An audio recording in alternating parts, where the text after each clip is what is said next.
Hello, friends. This is Dave Hurwitz, executive editor at ClassicsToday.com, here to report the demise of Vaughan Williams' Sinfonia Antarctica in this new recording by Martyn, Brabbins, and the BBC Symphony Orchestra. Global warming has taken its toll.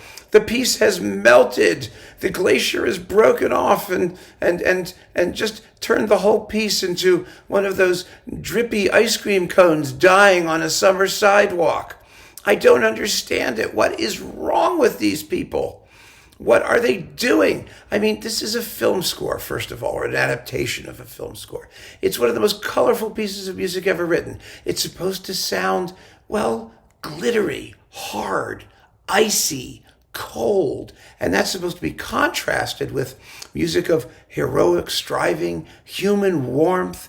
It's about the indifference of nature, or you could say fate, in the face of human striving, and the ultimate failure of that striving after a noble and heroic effort. I mean, all of that is in this music. None of that is in this performance. Oh, God, it's so droopy. I don't understand it. I just don't understand it. First of all, what I don't understand is why there's so little color in this recording. I mean, it's not that the sound is bad per se, but you don't hear any of those hard sonorities to the degree that you should. When Vaughan Williams writes for the ice ensemble, glockenspiel, celesta, piano, mallet instruments, it's supposed to gleam, and it's supposed to be sharp, like a shard of ice. It should hurt when you listen to it a little bit. There's that steely sort of timbre, and here it's all smoothed over. The upper frequencies seem to be attenuated somehow. And then, like so many performances these days, there isn't any dynamic range. I mean, not that there isn't to the recording. There is dynamic range in the recording. The orchestra isn't playing. Does it ever really achieve a fortissimo? The trumpets, for example, in that heroic passage at the end of the first movement, the trumpets are really recessed. They should be blazing forward. Dum bum ba da da dum bum ba da da da da da da da da da da. Crash. Now it's all smoothed over, terribly smoothed over. And Brabbins doesn't help with his really, really droopy tempos in places. The opening of the scherzo, dum ba dum bum ba dum bum ba da ba ba ba ba ba. No, it's at half tempo. It really is. All of a sudden he shoots ahead for the penguin music. But even there, the penguins tune in the solo trumpet, ya da da da da da da da da. It's clown music. It's circus music. It should be funny. But here it's you, and he's like out there in left field. Then we get to the third movement, the landscape. Oh my God, it's scary. It's supposed to be horror movie music. It's the icy coldness of indifferent nature. That's what it is. I mean, you've got those frightening moments where the tam-tam comes crashing in. You should jump out of your seat. It should just kill you. I mean, it's going.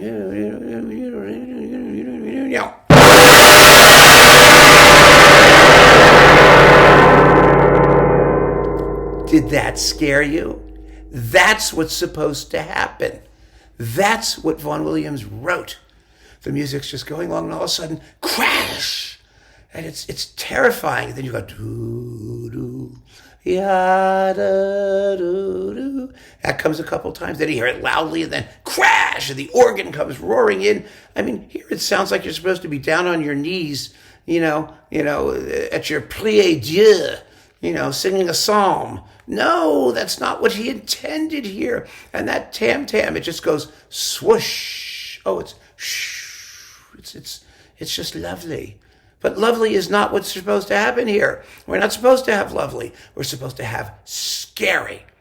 It's supposed to scare the crap out of you. There isn't anything frightening here at all. The second movement, well, that's the most human kind. It's the one with the melodies, and it's okay. It's pretty and droopy, and then the heroic finale, the march, which doesn't have anything like the kind of impetus it needs. It's about rhythm. rhythm, struggling that's eventually going to give way to the creepy, spooky sopranos and wind machine fading off into nothingness. I mean, there was nothing of that here. It was shocking how dull the whole thing was. I mean, it was an absolute global warming event in the Antarctic. It was tragic in all the wrong ways. Now, this is coupled with the Ninth Symphony. The Ninth suffers from just the same problems. I mean, it's a spacier work. It's a less eruptive work. So you don't miss the extremes, the extreme contrast in the same way. But I mean, the second movement, where you have the flugelhorn solo, and then da da da da da da da da da, which is supposed to be sort of menacing, and there's no sense of menace here. That scherzo with its spiteful saxophones, biting and snapping and snarling, and then the spiteful percussion, and forget it. And the finale, which is kind of spacey and odd and partly transcendental, leading to that wonderful ending where you have three big crashes on the cymbals for the first two, and the third with the tam-tam added. I'm not doing it again, don't worry. Which Vaughan Williams marks fortissimo. And in that first recording with Adrian Bolt and the London Phil, they just whacked the crap out of it. I mean, there's just no question. That's what the man wrote. But no, Brabbins wants us to be transmogrified by the spiritual ineffability of it all. So he does these crescendi, and then it's just swoosh, harp. And that last one with the supposedly loud whack on who back here. Well, it just goes swoosh, and it fades off. It's more like the ending of Shostakovich's 15th Symphony rather than Vaughan Williams' 9th. And I just found this whole thing to be wrong-headed.